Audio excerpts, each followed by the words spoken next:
Guys, welcome back to my channel. My name is Alicia Renee, and in this video I'm going to be showing you guys how I do Dutch braids on a live person versus a mannequin this time.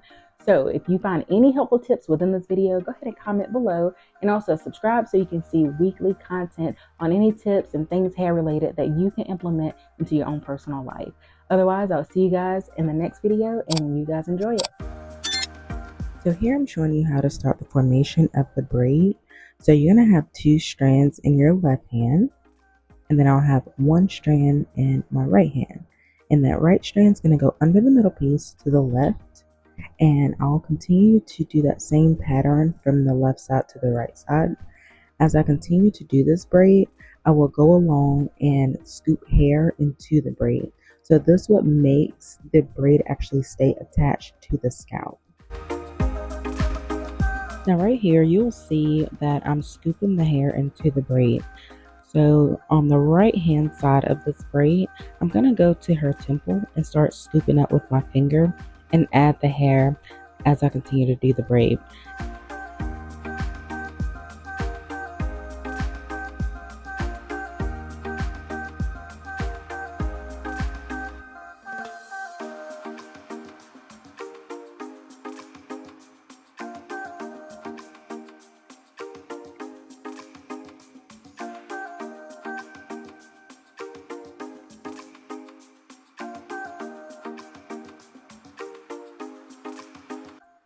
Here's a quick pro tip.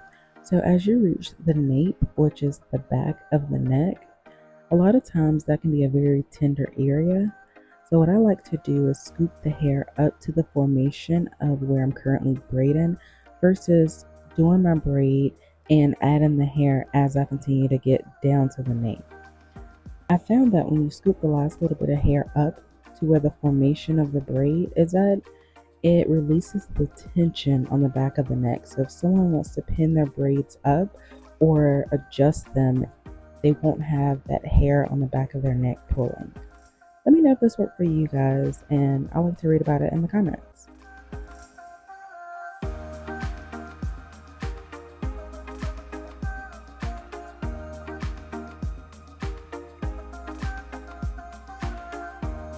We have reached the end of the video. Hope you guys enjoyed it.